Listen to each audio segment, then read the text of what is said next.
Good morning, everyone. Happy to have all of you here.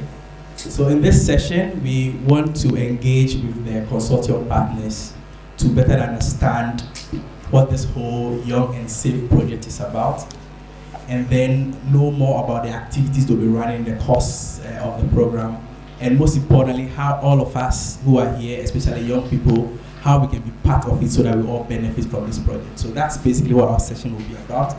And I'll give each of you, I think you've already been introduced, so you just jump in because of time.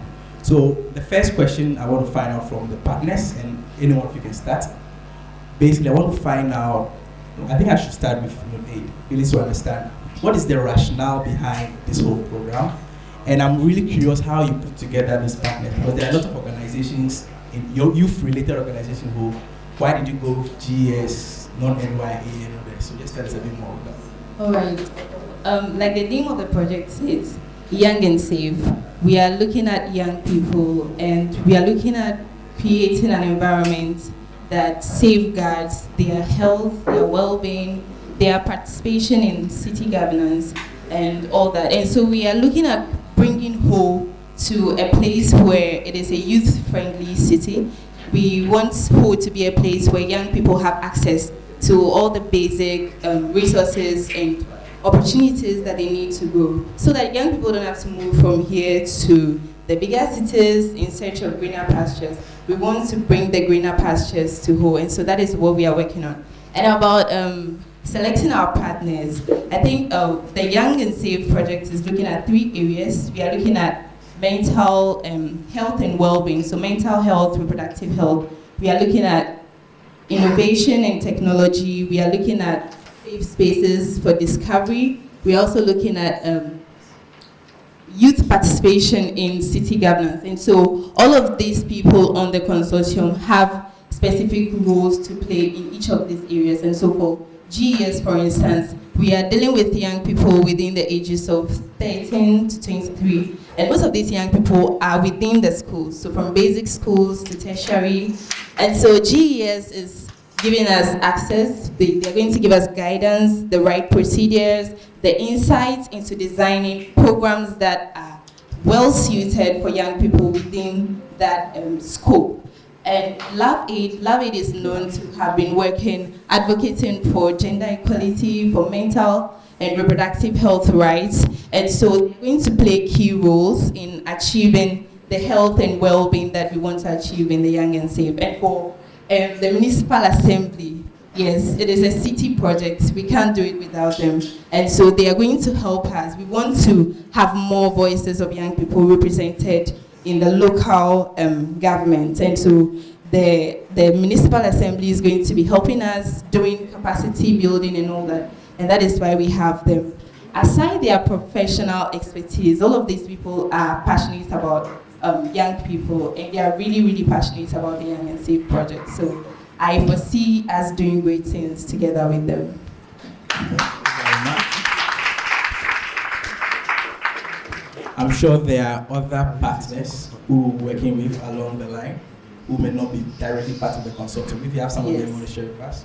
Yes, we will be working with the PPHE, we'll be working with University of Health and Allied Sciences, Ghana Psychology Association, and a lot of other people along the line. Thank you very much. So that explains why there's a variety of organizations invited for this first engagement. So I'll go to my right, Mr. Wahabu. You are in your city. So what are you planning for us on this project? What are some of the activities we should be young people should be expecting from this project? Yeah. We are in the Oxygen City. So the Oxygen City we are developing is for the youth. The youth constitutes the future of our municipality. So we intend to build the capacity of youth in governance. First of all, to be actively involved in the planning processes. It is when the young people are involved in the planning processes that their needs are prioritized. Then we go ahead to implement it for the benefit of the youth. Then secondly, we are in a space operating within the local government space. The local government space is about decision making. The decision making system is governed by the local assembly. So we want the active participation of our young people in the General Assembly, so that their felt needs can be directly articulated by themselves. And then lastly, we operate within a governance framework. So it will interest the youth to be part of the decision-making process and to take part in what happens around their lives, and to take charge of their lives, so that the elderly people will not dictate to the young people what they should do.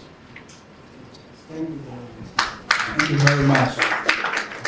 So that means we are going to have a lot more assembly, young men and women in the next 3 years. But before you hand over the mic, I just want to find out briefly, when you had your last town hall meeting, what percentage of young people actually attended? Normally, the young people are constrained in a number of ways, because the timing of the meeting also coincides with the period that we will take to school. So because of that, we will not actively have young people unless we consciously put in efforts to draw them from schools, as we have done today. I can see a lot of students around. It's a conscious effort to bring them to participate. So for these ones that we have done, it was a little bit skewed towards the aged, because they have the time and the time and the resources to be part of it. So in subsequent ones, we have to be able to do conscious efforts to bring the young people to our town hall meetings, so that we will hear their voices, we will prioritize their issues, and then we will focus on how to develop on lead from their own issues. Thank you. Thank you very much. All right, Lovia, you worked extensively with young people in Ho, and so it's just an addition to what you are doing. Tell us more about what you expect from LoveAid on this project. Okay, thank you very much. Good morning to everyone. So here's the thing. Youth or young people are underrepresented when it comes to decision making and when it comes to local government. With issues of sexual reproductive health and rights, it's also a very serious challenge. When it comes to our mental health, there is a very serious challenge. So here it is. What LoveAid is doing, which is why we are here today, is the Youth Policy Hackathon. So we are here to invite the views of young people, of their challenges, of their solutions. So with those challenges and solutions, we now plan towards that. When we have the youth document or youth manifesto, it's going to help channel to the assembly, which is our local government. They are the highest authority when it comes to decision making in the municipality. So we are going to channel that, and when it comes to decision making, when it comes to representation of young people in local assembly structures, when it comes to developmental sectors, they are going to be involved. When it comes to sexual reproductive health, we know there are critical stakeholders who ensure that the sexual reproductive health and rights of young people are observed or they are prioritized. So like we said, Perfect said, mentioned some partners, PPHD, Ghana Psychologists Association, UHAS, they have some of the expertise and the professionalism when it comes to mental health, sexual reproductive health and rights of young people.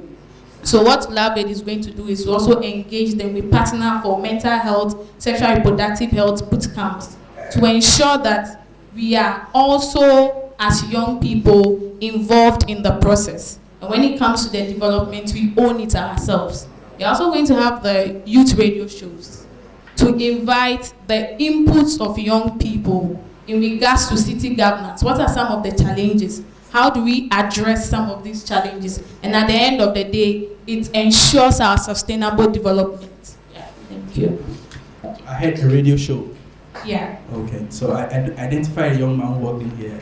I'm penning him down to be your host, but he spoke very articulately, so I'll come back to that.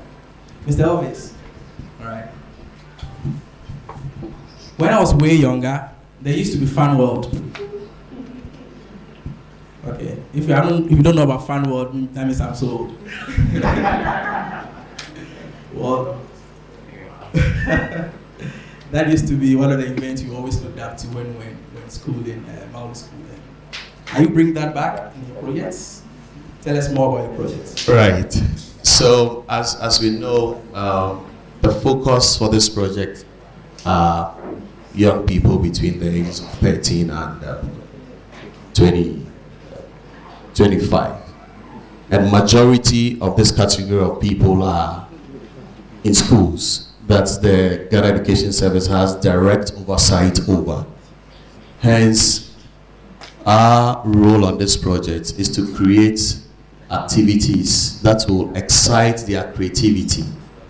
As you mentioned, we used to have Fun World, we used to have other creative festivals that we engaged in, which in one way or the other built some of us. Some of us grew up out of these things. We have stars on our screens today who have benefited from such activities, and also from the angle of sports. So these are the two key areas that the G.E.S. is going to facilitate, that we can engage the youth. We believe that if we engage the youth in such activities, one, it takes their mind away from all the social vices that we are trying to move them away from.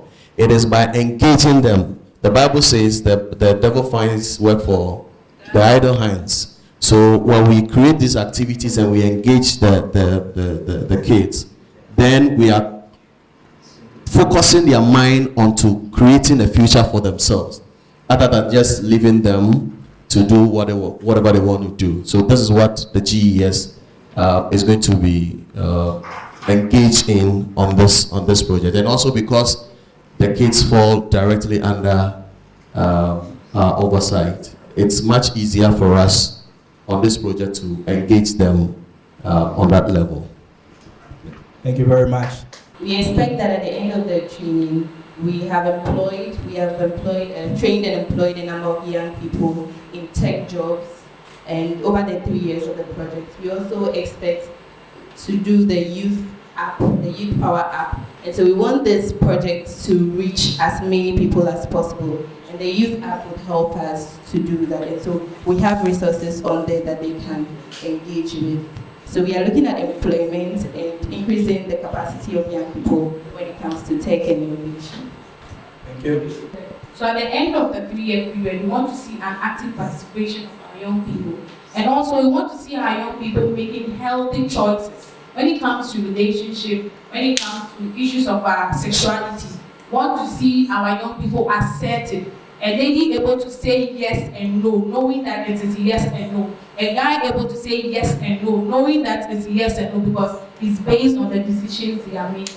So at the end of the day, we want to see an active participation of our young people and they making healthy choices for their development. Thank you.